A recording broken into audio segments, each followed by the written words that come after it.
And Rachel has rejoined us. Unfortunately, Tyrese Haliburton last night, he didn't rejoin his team. So can you continue with what was the atmospheric shift like when Haliburton went down?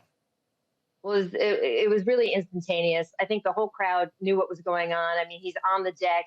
He's pounding against the court. Shai Gilgeous-Alexander was actually one of the first people to come over and just sort of tap him on the head. And we all knew. We all knew because we have seen this just 6 years ago with Kevin Durant coming in with a calf injury and calf soreness and leaving with an Achilles tear. These injuries are related.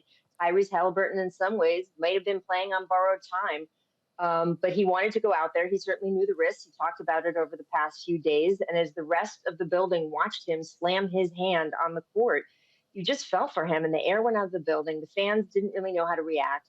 When they did carry him off the court into the locker room, he got a huge standing ovation. But even then, there was just sort of this down sigh in the building. And they actually had to get on the Jumbotron and play one of those videos where they sort of start to get people to clap, clap, clap, clap, and sort of tell fans it was okay to cheer again, because really something just series changing had just happened.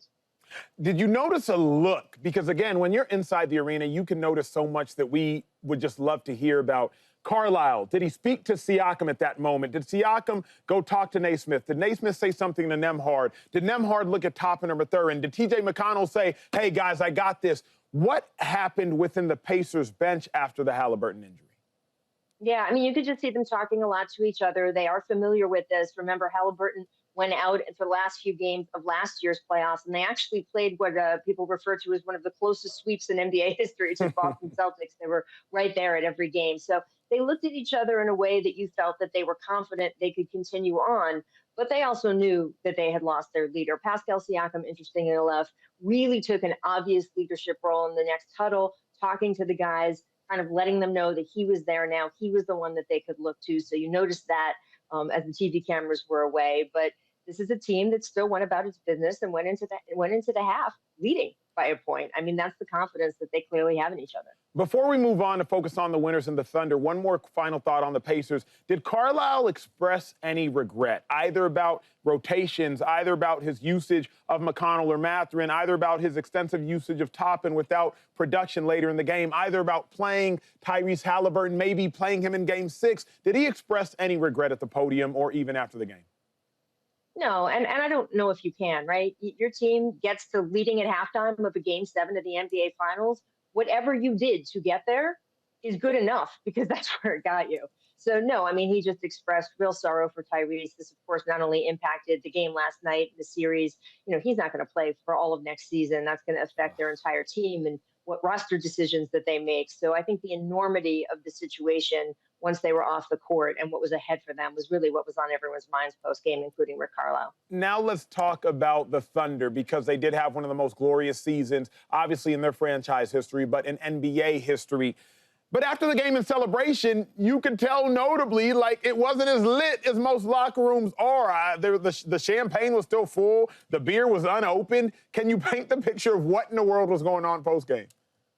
This was amazing to me. I have covered dozens of championships in multiple sports, Super Bowls, World Series, Stanley Cup Finals, plenty of NBA championships. I have never seen a locker room like this. First of all, several of the guys had to be taught how to open a champagne bottle. Alex Caruso, you can see footage of it on the NBA's website. Alex Caruso is literally going from guy to guy, teaching them how to open a champagne bottle, because most of them don't know. They get the bottles open. They have maybe, 45 seconds of the spraying each other, right? He's showing them how to shake it up. They're just watching him. Do you see that? I mean, it is unbelievable. Then they have about 45 seconds of this. This is what we've seen on TV. This is what we're going to do. It's great. And then that's it. That is it.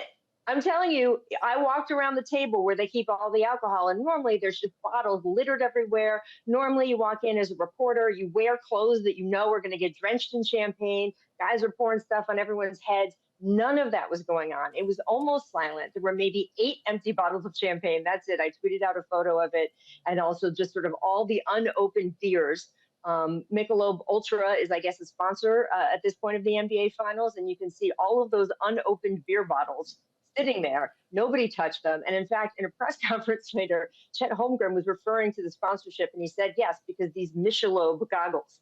He didn't even know what Michelob was called. He just said Michelob. And I asked Sam Presti about this, and he just looked at me and goes, Rach, he's like, these guys aren't old enough to drink. They're just not drinkers. And they were happy and they were cheering for each other. But I swear to God, I don't know if this is the new, Gen Z championship. We know the Gen Z doesn't drink as much as previous generations.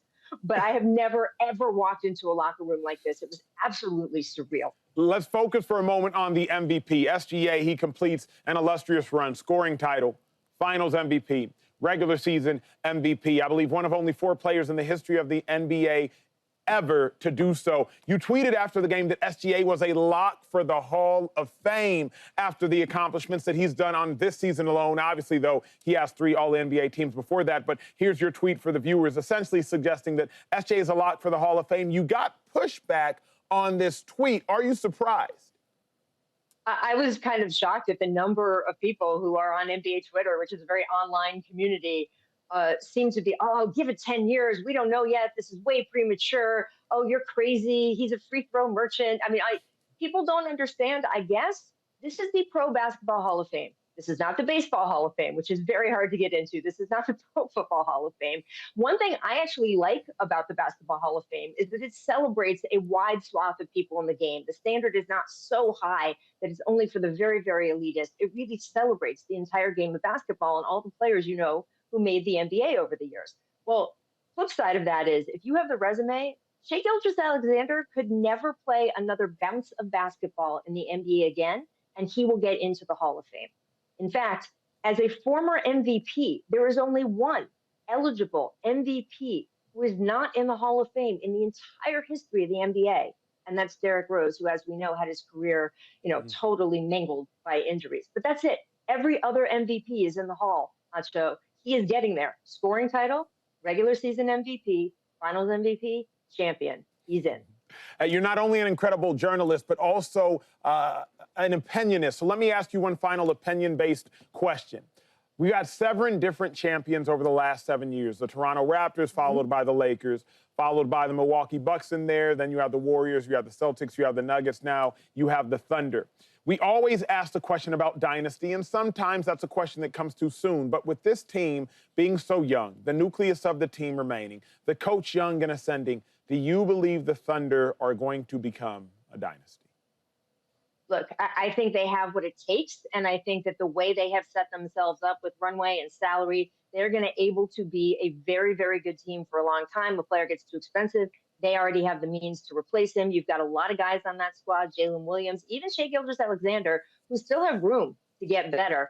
However, the only thing I would say to pump the brakes on everybody is it is very, very, very hard to get to an NBA Finals and win it. And we have seen that with teams who we thought were anointed. The Boston Celtics were the favorites to win the title again this year. They couldn't even get there because of a huge injury, and then something happened with the team chemistry and Kristaps Porzingis. There is always a this and a that and a that comes into play with these teams.